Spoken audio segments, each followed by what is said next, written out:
No ground invasion yet. The Israeli Defense Force has still not decided to go into Gaza, and continuing pounding of the buildings by air, as well as taking down some other targets in Hezbollah-controlled southern Lebanon, which is north of Israel. All these are happening, and we are still waiting to see what exactly is going to be the plan of the Israeli Defense Forces as to what they're going to do next. In the meantime, there has been a new video that has been released, and I'm going to show that to you, which talks about how 500 Hamas fighters trained in Iran in September, a month before the October 7th attack. Now, the exercises were led by officers of the Quds force, arm of Iran's IRGC. The Israeli military chief spokesperson has said that before the war, Iran directly assisted Hamas with money, training, and weapons and technological know-how. Even now, Iran is helping Hamas with intelligence. You know, the United States is in a bit of an embarrassment on this point. There have been now many people asking, what have you done here? Why have you given away $6 billion to Iran in exchange for 5 Iranian Americans as hostages? Why are we doing this? Because this information should have been known to the intelligence sources in US also. So clearly there is a dichotomy here. There is a discord here in the Democratic Party itself.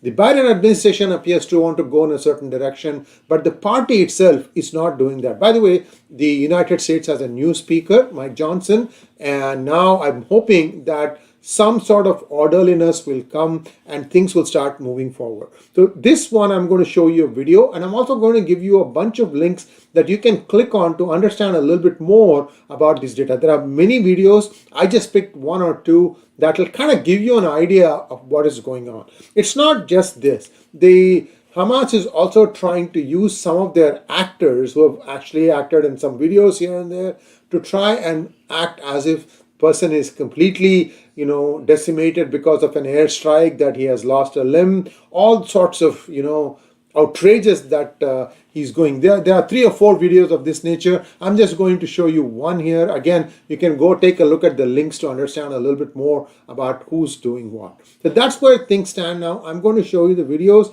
and you can take a decision whether this is fake or real. Now, I am not saying that Hamas fighters trained in Iran. It is the Israeli Defense Force that claims this, and they have given this video as the proof. Now, what's going to happen next, where things are going to end up, we have no idea, but all we know is that the United States is also slowly getting dragged in.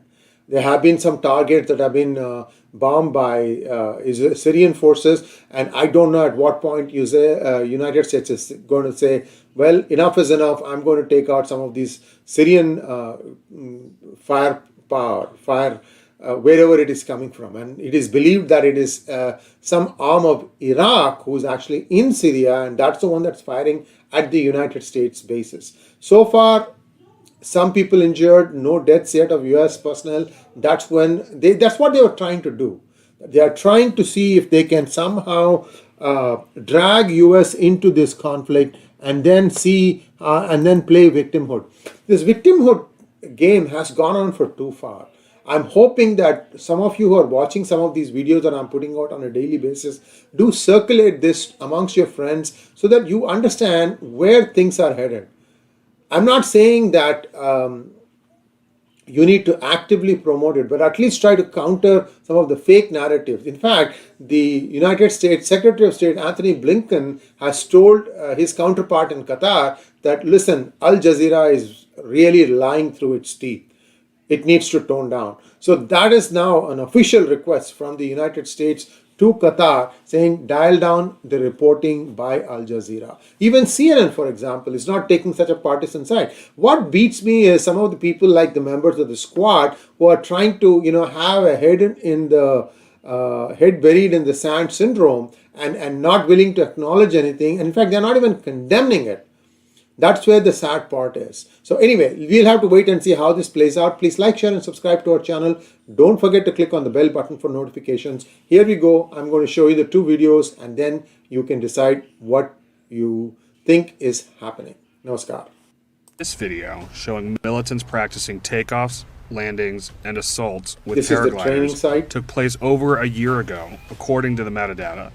The shadows and position of the sun in this video indicates that these filmed training sessions either lasted for hours or took place on multiple days. During the October 7th attack, paragliders took off at dawn near the two camps nearest the Gaza-Israel border as missiles were being launched behind them towards Israel. In these videos, Hamas terrorists are also seen practicing with the type of weaponry they would use to attack on October 7th. They created mock Israeli buildings, streets, and are seen carrying out a number of different assault tactics on them. Videos show they even practice taking prisoners and zip tying their hands. In 3 of the training camps, they even created mock-ups of Israeli tanks, trucks with the large outer shell constructed to look like a tank, and practice assaulting it with rocket-propelled grenades and other explosives. When asked for comment on CNN's reporting, an Israel defense spokesperson originally said that the camps were nothing new, that Hamas had many camps, and that the military had targeted them in the past during escalations. After CNN provided the IDF with more information about the camps, the spokesperson said they could not comment any further, saying that it involved complex analysis of intelligence at the same time that we are fighting a war. The spokesperson went on to say that they would investigate the topic, along with others, at the end of the Gaza war.